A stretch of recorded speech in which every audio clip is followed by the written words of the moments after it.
kasih, kali ini aku kedatangan bintang tamu masih dari Fakultas Ekonomi dan Bisnis UPN Veteran Jakarta. Di sebelahku sudah ada bintang tamu yaitu Ibu Dr. Niputu Eka. Selamat pagi Ibu. Pagi Ibu Indri, sehat-sehat ya? Sehat-sehat, Om Swastiastu ya Bu. Swastiastu.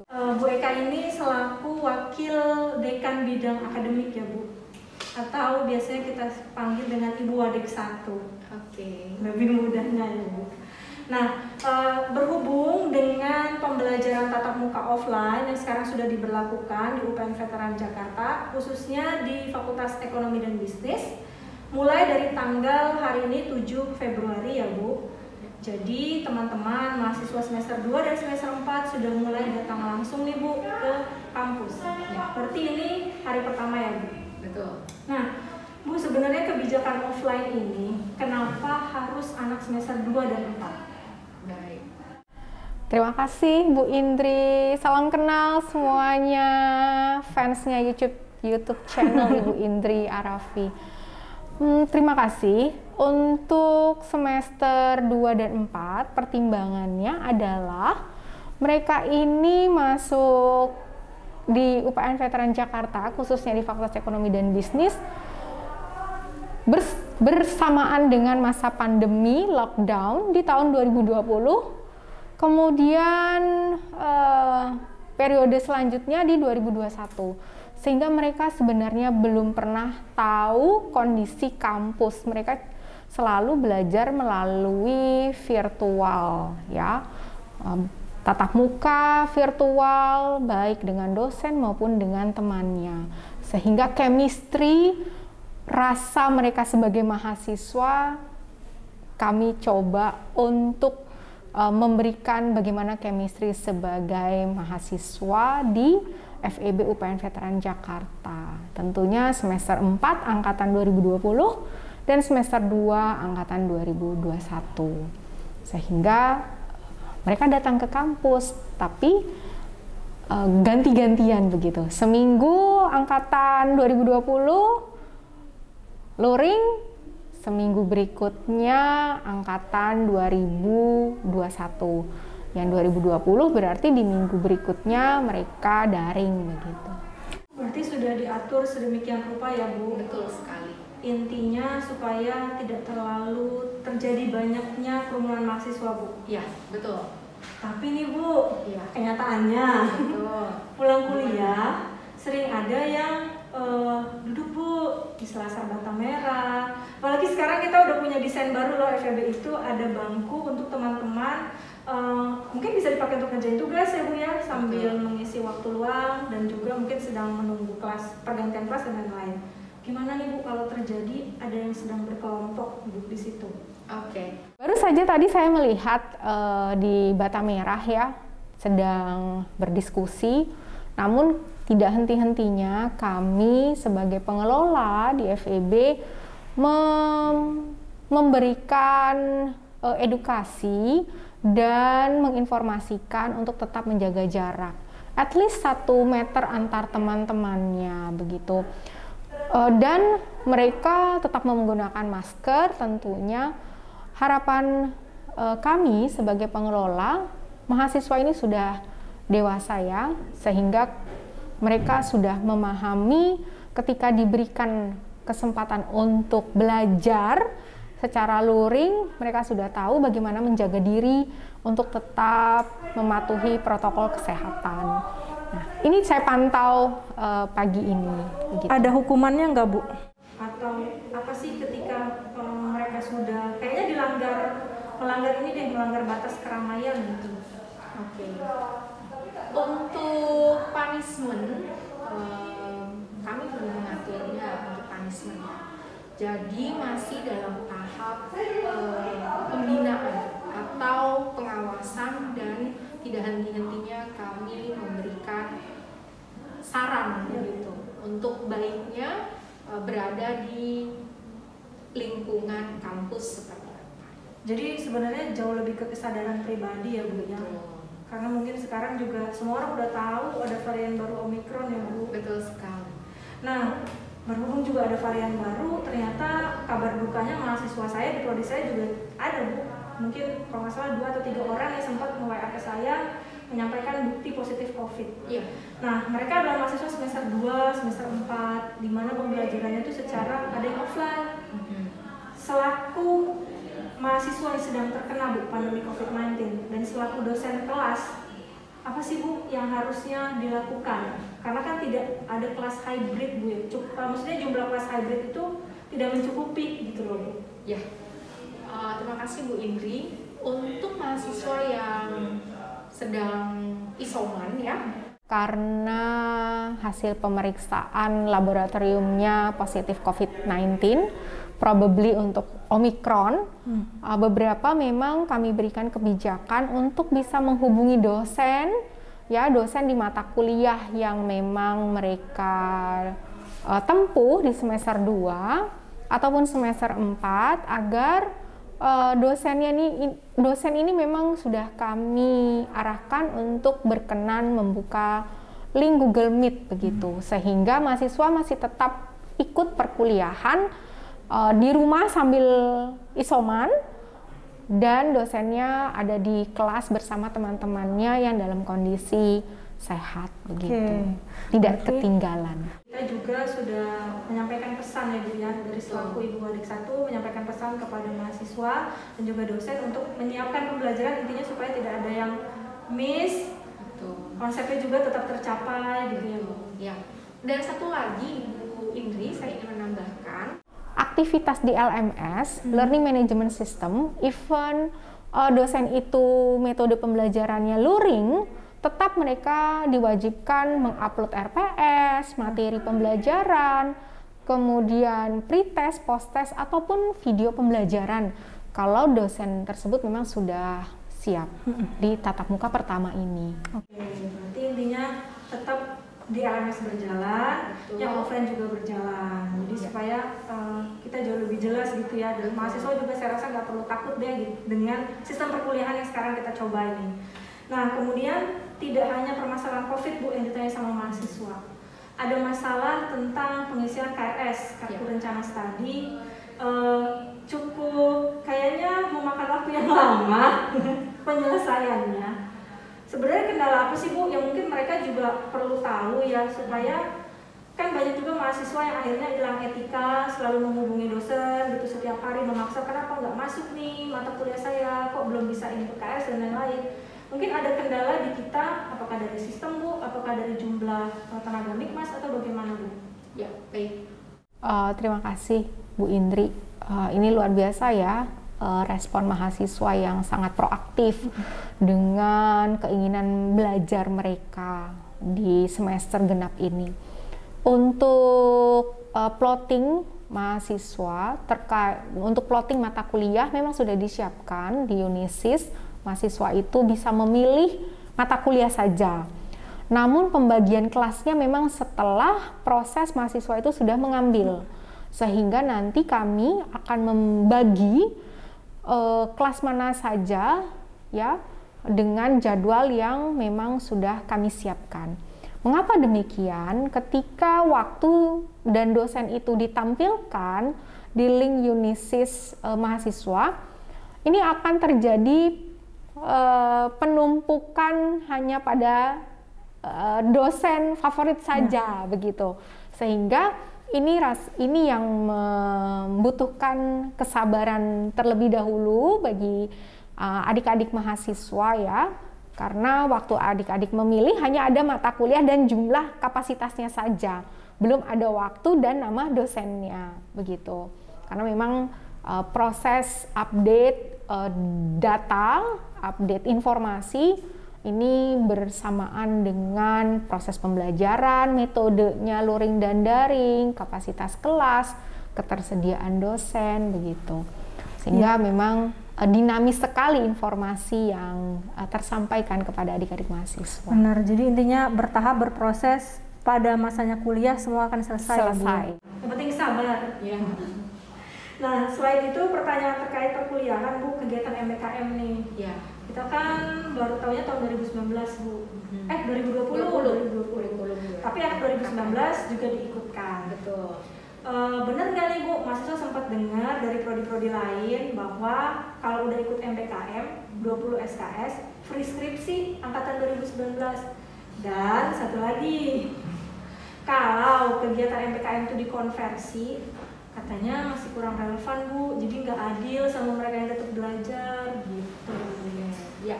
Baik, terima kasih untuk pertanyaan dari teman-teman semua. Angkatan 2018 dan 19 memang di tahun 2020 percepatan MBKM. Jadi kita nih sudah melaksanakan MBKM semester genap ini sudah ke 3 kali semester, ya, 3 semester. Jadi di awal tahun 2020 itu di semester genap juga ya, genap 2021 itu percepatan bagi angkatan 2018 dan 19. Mereka itu dikonversi terdiri dari 6 ada mata kuliah pertukaran pelajar ya. Rata-rata itu 6 SKS, kemudian skripsi 3 mata kuliah 9 SKS, skripsi 6 SKS, total 15, kemudian magang. Ya, magang diakui 5 SKS. Jadi total 20 totalnya. Nah, ternyata pengakuan MBKM ya, teman-teman, di platformnya MBKM Kemendikbud itu harus satu kegiatan diakuinya betul-betul 20 SKS. Contoh misalnya pertukaran pelajar, berarti mahasiswa itu di pertukaran pelajar totalnya 20 SKS. Misalkan teman-teman memilihnya dengan pertukaran pelajar. Atau misalkan teman-teman memilihnya MBKM, berarti pengakuannya itu harus full 20 SKS. Atau teman-teman memilih studi independen, berarti durasinya dengan 5 bulan lebih itu diakuinya dengan 20 SKS. Nah, bagi mahasiswa angkatan 18 dan 19 ya, walaupun menempuh skripsi, bukannya tidak menempuh skripsi, nilai skripsi itu akan diakui ya, akan diakui dengan kegiatan MBKM. Mengapa? Karena adik-adik kan mengambil data ya, menghubungi responden, kemudian ke tempat informan, itu kan juga kegiatan di luar kampus. Bukan berarti adik-adik tidak memilih skripsi, tetap memilih skripsi. Tetapi total mata kuliah 20 SKS itu terdiri dari apa saja, begitu ya.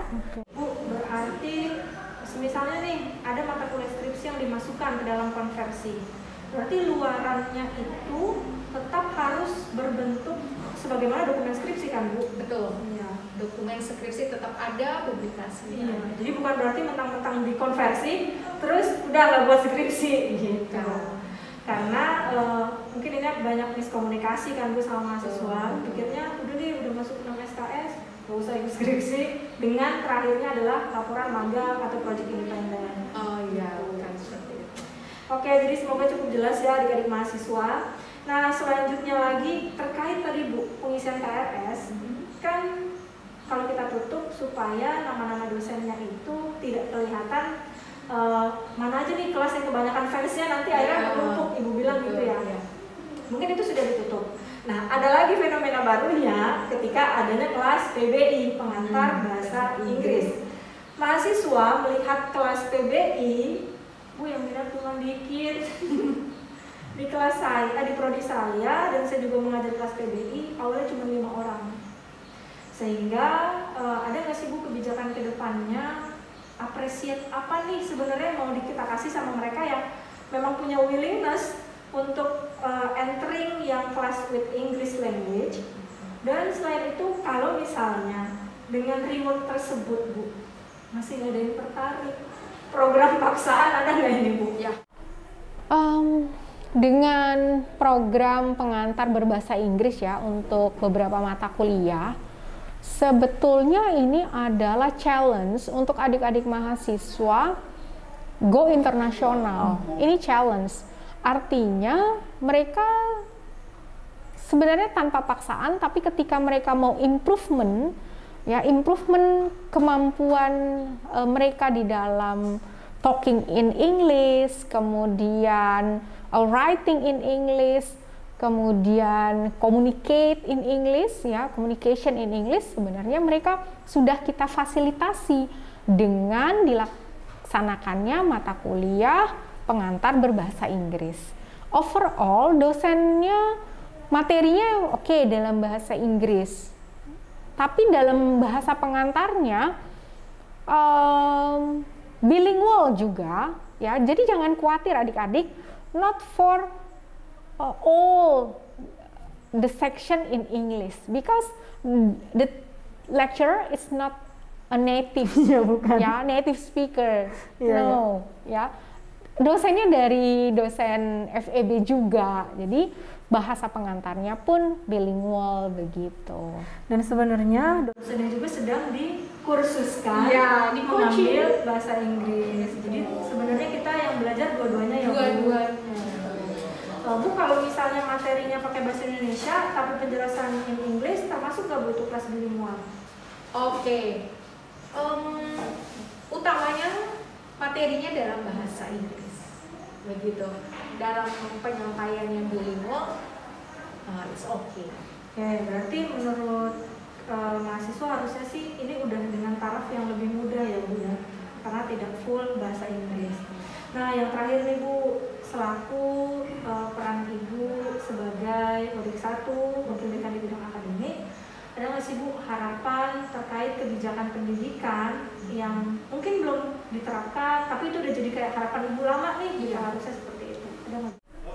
Baik, sebenarnya untuk kalau dibilang harapan saya secara pribadi, jadi ada harapan personal, ada harapan organisasi, ya.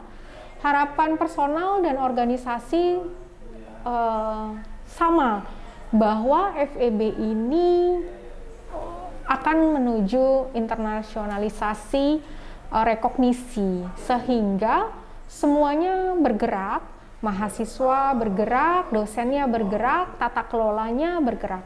Karena 4 prodi di jenjang sarjana sudah mengajukan proposal akreditasi internasional untuk sosial humaniora, yaitu FIBA A. Maka semuanya harus dimulai dari sekarang. Proposalnya jalan, prosesnya berjalan, ya, proses, kebijakan, teknis dan lain sebagainya. Jadi ketika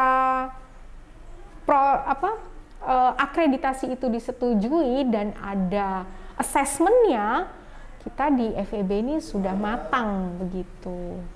Nah, selain FIBA A, cita-cita FEB juga menjadi salah satu fakultas yang terakreditasi AA CSB. Nah, itu kan memang levelnya lebih tinggi dibandingkan dengan FIBA A. Kalau kita tidak mulai dari sekarang, nah, kita akan tertinggal oleh kampus-kampus lain, yang dimana kampus-kampus lain itu sudah ada kelas internasionalnya tentunya, yang memang mahasiswa asing datang ke sini, ya, dan mahasiswa universitas tersebut studi di universitas di luar negeri. Kita akan mengarah ke sana tentunya. Dan di kita juga udah ada kan Bu ya kelas bahasa Inggris yang kita transfer mahasiswa? Betul, sudah ada. Semester kemarin di semester genap 2021 itu dengan UNIKL, ya, 20 mahasiswa itu kuliah di UNIKL di Malaysia. Kemudian mahasiswa dari EP juga ada. Kemudian di semester ini sedang pendekatan dengan Wailalak, ya, dari Thailand. Kemudian dengan Ublaikan dari Kazakhstan, begitu.